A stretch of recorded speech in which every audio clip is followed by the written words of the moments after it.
It's time now for a chat with a cyclist who loves getting onto Strava and trying to smash everyone. He's a self-proclaimed bike nerd, that's his words, not mine. He's now something of a master's maestro as well against the clock, with several national titles and top 10 finishes as well. Shane Miller, hello, welcome to you. G'day guys. Something of a latecomer to this cycling caper, right? I am, I took it up late. I was sitting on computers, doing nothing much at all, and then riding to work to and from, met a few people who said maybe I should take up racing, pinned a number on and haven't looked back. You started in D grade, won that. Next week, C grade, won that. Yeah. Next week, B grade, won that. Yeah, did straight into A grade. Did you win that? No, it took a while. right. Definitely a while to win A grade. It's a different level there, but still loving it, like day one. Now, what is the Strava thing? I've never heard of it. You're loving it. It's been around for a while. Originally, we had a website called Cycle to Max. Now, that was back in the early 2000s.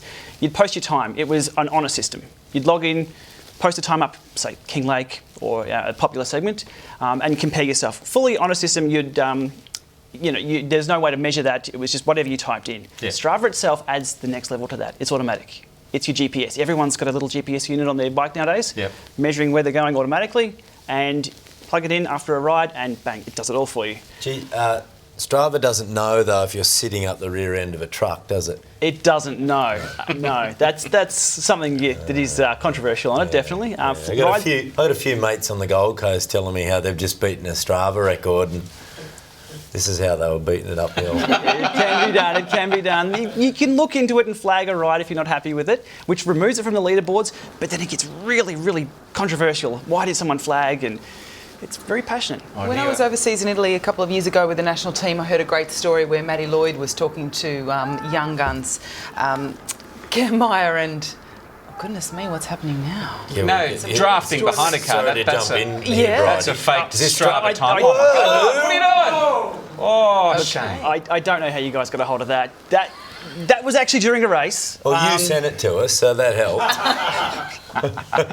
It was that was out on Kew Boulevard. That wasn't for a Strava segment. That was a race itself. The car had been warned there was an event on. We had numbers pinned on. I had to pick a small gap, take a risk. Was that a TT? It was. Yes. TT. Yep. There was a bike lane there that you could have been in, but never mind. We'll let it go. It's hard to bunny hop on the time trial bike. Now, you were in Italy. What were we doing? Oh, well, it's just a great story where Matty Lloyd was talking to Jack Bobridge and Cam Meyer, and they were asking him about heart rate and training zones and power meters and what did he do? And he said, oh, mate, I don't do that. I just head out the door and then I come back 5-6 hours later. And they were saying, what? You know, this is a generation of boys who've grown up using power and extraordinary athletes. And Lloydie's known for his very laissez-faire attitude about many things, but he is an extraordinary athlete. And this was the year that he won the Climbers jersey at the Giro, and he just goes out and comes home 6 hours later. But Lloydie's got a power meter on his bike. He just doesn't know how to work it. He doesn't know how to work it. That's true.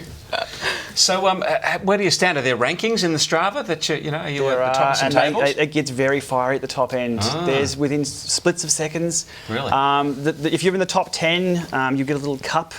If you've come back from a ride and you've won that segment, you'll get a crown, and all your mates will see that as well, and they can like that. Bit of a social network. You can comment and things like that. But as someone who races and gets fantastic results, you clearly are a very good athlete, despite your pretend I don't get any good DNA in my blood. Man who took up cycling at 30's clearly got great DNA. Do you use your training to get good Strava segments, or do you just train to race? Look, without a doubt, we target segments, a few of us. Us Strava addicts, I'll admit it, we'll go out for a ride. If we're going out for a 100k ride and there's a 5k segment, we'll ride just for that. And I reckon Strava's for blokes with no mates. But anyway, mate, how old are you?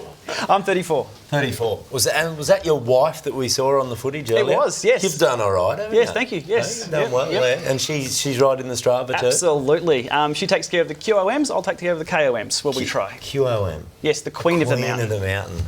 I'm sure you take care of some of the timings because you're in IT, right? Can you hack into the site? It can be done. This is something that's come out recently as well, and again, it can be done. I haven't personally done it yet. Any big races coming up? We have a few. We have the Masters Nationals coming up in October, and then back into the Nationals in Ballarat as well, which I'll be racing. For me, Strava's just like Jesus Christ, really. If you believe in it, it's really, really important, and if you don't, it's not. Controversial, Brian. Shane, we're going to see you out on the road. Thanks for that, mate. Nice to meet you. And can you stick around and be ready to help with our roller maniacs who are coming up as well? Look forward to it. Might need that.